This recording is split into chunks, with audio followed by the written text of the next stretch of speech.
Olá, seja bem-vindo! Esse conteúdo é um oferecimento da Certificado Cursos Online. Ao final de seus estudos, você poderá obter o seu certificado de conclusão acessando www.certificadocursosonline.com. E aí pessoal, Wagner aqui novamente. Hoje a gente vai falar sobre medidas de dispersão. Eu não quero que você se preocupe com a nomenclatura, eu quero que você entenda uma série de situações e por que essas medidas de dispersão vão ser importantes para vocês, né? Vou começar com um questionamento. Você acha que só a média é suficiente para você entender um fenômeno? Tá? Olha só a média, né? Às vezes a gente tem fenômenos extremamente complexos, doenças complexas ou então atividades climáticas complexas. Será que só a média vai ser suficiente? Geralmente não, tá? Na maioria esmagadora dos casos não.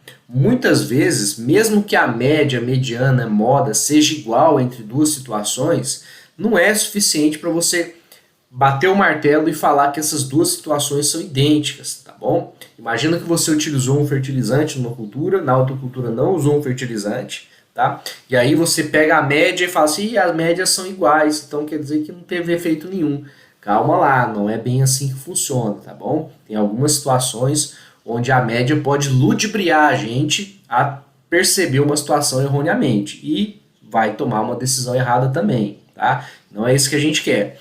Então, só utilizar a medida de tendência central não é suficiente para você entender um fenômeno, entender um experimento, entender o que acontece quando você aplica alguma substância em alguma coisa, tá bom?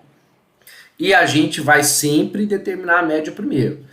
Sempre. A primeira coisa que você vai fazer é determinar a média. Se os dados forem meio estranhos, aí a gente vai caminhar para mediana e moda. Mas a primeira coisa é calcular a média para tentar entender os seus dados, tá? E a gente vai verificar o quanto que os dados oscilam em torno da média. É uma verificação que a gente vai fazer que ela vai ser muito importante para a gente começar a entender o quanto que os dados ficam dispersos em torno da média, tá? Você vai ter sua médiazinha e os dados vão estar dispersos em torno dessa média. Eu trouxe para vocês dois exemplos para mostrar por A mais B que só a média não é suficiente, tá? Eu estou tentando convencer vocês. É um exemplo hipotético aqui. Eu tenho um pomar 1, onde eu tenho plantas grandes, plantas pequenas, tá? Nesse caso estou usando o exemplo de laranjeira, porque todo mundo conhece, tá? Poderia ser a altura de pessoas aqui, poderia ser qualquer outra medida, tá? Mas eu acho que foi muito claro usando esse exemplo aqui. Se eu calcular a média, tá? Se eu calcular a média, vai dar 3,1 metros aqui entre esse pomar. Então a média das alturas das laranjeiras nesse pomar é 3,1. Mas vamos colocar esses dados de um jeito diferente? Ao invés de eu olhar esses dados aqui, ó, eu vou olhar apenas nessa linha aqui, nessa régua que eu fiz, tá? Então quando eu coloco esses dados, todos os dados, eu vou perceber que eu tenho 5 laranjeiras muito altas e 5 muito baixas. Opa, já percebi um fenômeno interessante aqui. Então quer dizer que eu não tenho somente todas as laranjeiras não estão com 3,1 metros de altura, tá? Tem algumas altas demais e outras baixas demais. Por que isso vai ser importante? Vamos comparar com o exemplo 2 aqui, que é um segundo pomar. Nesse segundo pomar, a gente começou a medir as plantas. Vamos medindo as plantas uma por uma aqui, tá? E aqui eu organizei as plantas por altura, da mesma forma que está organizado aqui por altura também, da maior para menor. Olha a diferença desses dois conjuntos de dados. Quando eu coloco essas informações de altura na minha régua, olha o que vai acontecer. Dá uma olhada. Notem aqui, ó, que na verdade, a maioria dos pontos estão próximas aqui. Tá vendo que tem muitos pontos próximos, ou seja, muitas árvores têm alturas semelhantes, tá? Claro, tem uma grandona, tem uma pequenininha, mas a maioria das árvores tem alturas semelhantes. Quando eu calculo a média dos dois, e eu coloco a média nessa situação, nesse primeiro exemplo, a média fica aqui no meio, ó.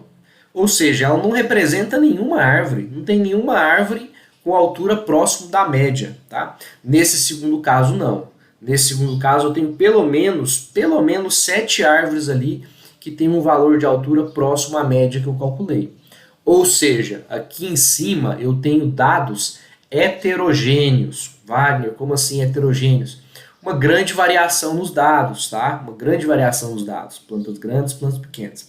Nesse segundo caso, eu tenho dados mais homogêneos. Então, a maioria das plantas tem mais ou menos o mesmo tamanho. Heterogêneo, homogêneo, tá bom? Isso vai ser interessante e importante para a gente. Já deu para perceber que só a média não resolve todos os problemas, tá? Você vai ter que calcular mais alguma coisa para poder mostrar de maneira mais clara, mais consciente, de que este pomar é sim diferente, bem diferente deste pomar aqui embaixo, tá bom? Vou dar outro exemplo onde a média sozinha ela é insuficiente, tá? Eu vou pegar aqui média de pluviosidade mensal em duas cidades completamente diferentes, tá? Vou pegar uma cidade do estado de Goiás e Tóquio, lá no Japão. Bem diferente mesmo, bem distinto, tá? E olha só, a média pluviométrica dessas duas cidades, que não tem nada a ver uma com a outra, é de 115 milímetros por mês. Ora, alguém que trabalha com clima poderia olhar, né, alguém que está mais iniciando e falar assim, bom, então o clima dessas duas regiões, né, dessas duas cidades é igual. Calma lá, a média sozinha pode não ser suficiente. Vamos dar uma olhada aqui, essas duas cidades, vamos pegar o índice pluviométrico mensal, tá, por meses, tá, por meses aqui. Olha o que vai acontecer. Aqui eu tenho a cidade de Ipameri e aqui eu tenho a cidade de Tóquio, tá? Olhando para esses dois gráficos aqui, tá? E gráficos são muito importantes para a gente entender muita coisa. O índice pluviométrico é igual? O índice pluviométrico é semelhante? Só a média que é semelhante, só a média. Mas se você olhar janeiro, fevereiro, março, assim por diante, janeiro, fevereiro, março, assim por diante, vai perceber que são duas cidades completamente diferentes em relação ao regime de chuvas, tá? Então a média realmente sozinha ela não vai te ajudar a perceber uma situação. Se você só levar em consideração os valores de média, você vai cair do cavalo, tá bom?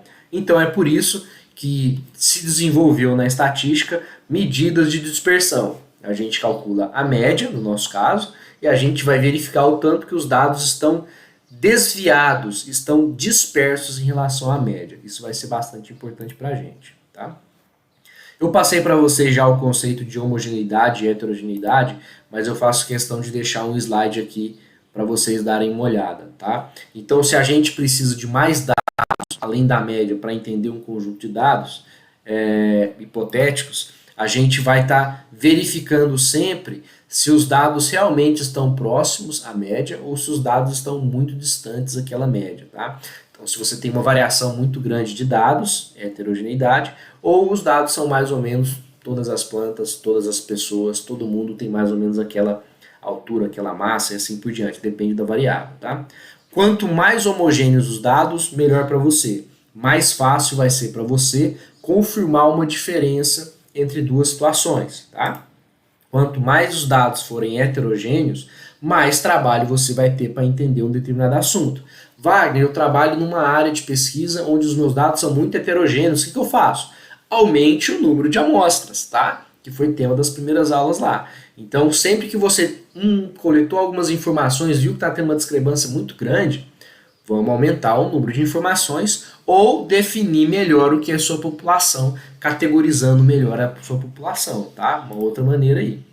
E quais vão ser as principais medidas que a gente vai estar utilizando? As principais medidas de dispersão são amplitude, variância, desvio padrão, e eu coloquei esse asterisco que não foi à toa, coeficiente de variação, coloquei esse asterisco, não foi à toa, e erro padrão da média, tá?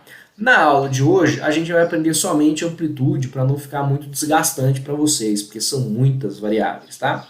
Pessoal, o que é a amplitude? A amplitude nada mais é do que você pegar o seu conjunto de dados sobre uma determinada variável, tá? E você vai pegar o maior dado e o menor dado que você tem, o maior valor e o menor valor que você tem.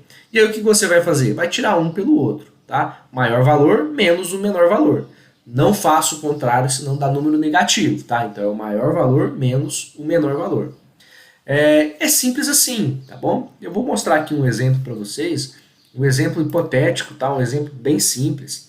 Vamos supor que lá no nosso pomar dos slides passados, eu vou contar quantos frutos deu para cada árvore, tá bom? Então, no primeiro pomar, a primeira árvore deu 18 frutos, a segunda 22, a terceira árvore 44 frutos e assim por diante. No pomar 2, a primeira árvore deu 8 frutos, a segunda árvore 32 e assim por diante, tá? Basta para você calcular a amplitude ordenar do maior para o menor ou do menor para o maior, assim como a gente já fez em aulas anteriores com outros dados. Então não tem segredo, você organiza primeiro os dados do pomar 1 e depois os dados do pomar 2. Você vai perceber que o pomar 1 o maior valor é 44, o menor valor é 18, ou seja, a amplitude do pomar 1 é 27 frutos. Tá? Sempre coloque a unidade na frente, tá? Vamos sempre tentar fazer isso, 27 frutos. E o pomar 2 é 44, é o maior valor, e 8 é o menor valor, 44 menos 8, 36 frutos, tá? Ou seja, o pomar 2, ele parece ser mais heterogêneo que o pomar 1, tá? Porque ele tem uma amplitude maior, ok? Então você já consegue chegar a essa primeira conclusãozinha ali. Obviamente, só a amplitude não é suficiente para você verificar isso, tá bom? Mas ela já te ajuda a entender melhor os seus dados. Pessoal, então o pomar 2 tem uma maior variabilidade de dados aqui, tá? Mas o que pode acontecer e aí você tem que começar a se questionar algumas coisas, tá? Vou mostrar um pequeno probleminha com a amplitude total nesse último slide da aula de hoje, tá? Olha só o que acontece. Nesse outro exemplo aqui, um outro exemplo hipotético, eu tenho uma árvore muito grande e uma árvore muito pequenininha, tá? Então o que acontece? Talvez essa árvore muito grande seja uma árvore aí com um conteúdo genético totalmente diferente das outras, ou então ela cresceu num lugar onde pegava mais sol do que as outras, e ela ficou muito maior. E essa daqui, coitada, ficou na sombra, tem um material genético mais ruinzinho, a semente não era tão boa, né, alguma coisa nesse sentido. Então o que acontece? Na verdade, esses dois valores aqui podem estar te atrapalhando a entender o seu conjunto de dados. Sempre que você tem valores muito extremos, pode ser que esses dados te atrapalhem na interpretação. A gente chama esses valores muito extremos de outliers, tá? Então são valores que na verdade te atrapalham. Se você calcular a amplitude desses dados, vai dar uma amplitude gigantesca, porque o maior é muito maior do que o menor, tá? Então o que acontece? Você vai falar assim, ixi, esse pomar aqui tem uma alta heterogeneidade. Mas calma lá, só por causa de duas árvores? Às vezes você tem 100 árvores, todas mais ou menos do mesmo tamanho, uma grandona, uma pequenininha. Na verdade, seu pomar é homogêneo. São duas árvores que estão dando problema aí. Então o que você pode fazer nesse tipo de situação? Você pode eliminar esses outliers, tá? Você pode eliminar o outlier positivo, o outlier maior e o outlier menorzinho aqui, tá? Por que isso é importante? Porque muitos testes que vocês vão fazer é necessário prestar atenção nesse tipo de situação, tá bom? Então, quanto mais dados você tem, melhor, mas além de ter muitos dados, você tem que verificar se os seus dados têm esses outliers, tá? E note que os outliers influenciam demais a amplitude, tá bom? Então, por isso que em muitos casos, às vezes a pessoa faz um trabalho muito interessante e nem fala da amplitude. Tá bom? Ela prefere falar de outras medidas de dispersão, porque a amplitude pode ter esse probleminha aí, tá? Ela é muito influenciada por outliers. Mas Wagner, você acabou de mostrar que a amplitude a gente deve calcular e já tacou um problema? Sim, mas eu também vou te tacar a solução, tá bom? Se você percebeu que os seus dados têm uma alta heterogeneidade, você tem duas boas opções. A primeira, tira os extremos. Tá? Pode ser duas árvores, você pode ter dois extremos aqui, duas árvores grandonas, o resto normal. Você pode ter três árvores pequenininhas, o resto normal, ou duas grandonas, uma pequenininha, três pequenininhas, duas grandonas. Percebeu que são valores muito extremos, que não condizem com a maioria dos seus dados? É possível você estar retirando esses extremos. Essa é a retirada de outliers, tá? É assim que você retira outliers. Ou uma segunda maneira é você escolher outra medida de dispersão, tá bom? Então você pode escolher outra medida de dispersão. Wagner, se eu escolher outra medida de dispersão, eu posso tirar outlier? Sim, tá? Independente da medida que você vai estar utilizando. Você pode tirar outliers desde que você demonstre que aquela mensuração é um outlier. Você não pode tirar sem nenhum motivo, não. Você tem que demonstrar isso. Ok?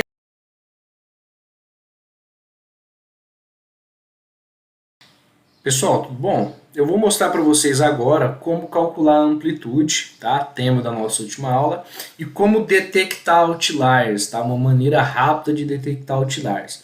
Eu nem estou preocupado em estar mostrando o nome de gráfico, o que significa cada coisa. Eu só quero mostrar para vocês uma maneira de você detectar outliers aqui, tá bom? Para você calcular a amplitude, tem várias formas diferentes. Você pode simplesmente selecionar o seu conjunto de dados, aquelas variáveis que você está analisando. Você pode vir aqui em página inicial, classificar, pode classificar de A a Z, tá? Onde ele vai fazer a classificação do menor para o maior. Você fez essa classificação, aqui vai estar o seu menor valor, que é 38. Aqui vai estar o seu maior valor, que é 136 nesse caso, nesse exemplo aqui, tá? Note que quando eu mandei ele organizar, ele também seguiu a organização para as pessoas, tá? Então a pessoa 1 vai continuar com 122, tá vendo? Ó, a pessoa 1 continua com 122. A pessoa 2 continuará com 65, tá bom? Às vezes o Excel pergunta para você se você quer expandir a seleção. Coloque sim, tá? E ele vai expandir a seleção corretamente desde que os seus dados estejam grudados, tá? Esteja um do lado do outro assim. Aí toda a alteração que você fizer aqui, organizando do maior para o menor ou do menor para o maior, ele também vai organizar aqui, tá bom? Mas lembre-se de clicar em expandir seleção, tá? Eu vou fazer novamente aqui para vocês, classificar, filtrar. Ele pergunta, ó, se você quer expandir a seleção, deixe clicado, classificar e ele já classifica. Então a sua amplitude, ela vai ser o maior valor menos o menor valor. Simples assim. Ou seja, você tem uma amplitude para esse conjunto de dados de 89 quilos, tá bom? A unidade da amplitude é a mesma unidade da sua variável que você vai estar trabalhando. E como que eu identifico possíveis outliers, Wagner? Como que eu faço, tá? Tem várias formas diferentes. Aqui no Excel tem uma muito simples, onde você seleciona os dados, tá? O Excel novo tem essa opção. Inserir. Você vai em gráficos e procura em mais gráficos de dispersão. Na verdade, qualquer lugar que você clica aqui, ó, basta ir em mais gráficos aqui embaixo. E você vai procurar esse, ó, caixa e caixa estreita, tá? Você vai dar um OK. O Excel vai fazer esse gráfico. Eu prefiro visualizar esse gráfico retirando alguns preenchimentos. Então, eu vou clicar aqui em cima do gráfico, botão direito, formatar série de dados, tá? Ele vai abrir uma caixinha aqui e eu vou simplesmente tirar preenchimento, tá? E aqui embaixo colocar a linha sólida. Por que eu fiz isso? Esse gráfico aqui, eu vou aumentar ele de tamanho, tá, gente? Para ficar mais fácil para vocês entenderem. O que é esse gráfico? Você tem aqui as massas em quilos, tá? Depois o certo é você colocar o eixo X, o eixo Y, tá bom? Aqui. E aqui você tem o seu gráfico. O que acontece? Você tem que olhar, você tem que perceber aqui que você tem dois valores fora da parte principal do gráfico, tá? Esse gráfico aqui a gente chama de box plot, tá? Que é o gráfico de caixa estreita aí que tem no Excel, tá? A maioria dos seus dados estão aqui, ó, tá bom? Estão dentro dessa caixinha aqui, dentro desse quadradão aqui, tá? Tem um quadrado para a parte de cima e um quadrado para a parte de baixo. Outra parte dos seus dados está entre essa partezinha aqui, tá? Entre a base aqui desse T e a parte alta desse T, tá bom? Uma outra parte dos seus dados está na parte aqui de baixo do T até a parte de cima do Tzinho aqui, o T invertido da parte de baixo. Tá, Wagner, mas por que você está mostrando esse gráfico agora, tá? Eu estou te mostrando esse gráfico porque imagina a parte superior do T e a parte inferior desse T invertido aqui. Todos os dados que estão fora, são valores considerados extremos, tá? São outliers. Então você poderia retirar esses dados, tá? E refazer o gráfico ou tentar reinterpretar os seus dados, tá bom? Então é uma maneira relativamente simples de você procurar por outliers. Eu não estou muito preocupado em explicar o gráfico propriamente, porque eu vou passar uma aula para vocês somente de gráficos, tá? Mas já fica a dica aí para vocês, ok? ok? Você acabou de assistir uma aula oferecida pela Certificado Cursos Online. Ao final de seus estudos, você poderá solicitar o seu certificado de conclusão. Basta acessar www.certificadocursosonline.com e realizar um teste para comprovar os seus conhecimentos. O nosso certificado é válido em todo o Brasil e pode ser utilizado para atividades complementares, concursos públicos, prova de títulos, abrilhantar em seu currículo, aumentar as chances de conseguir um bom emprego e muito mais.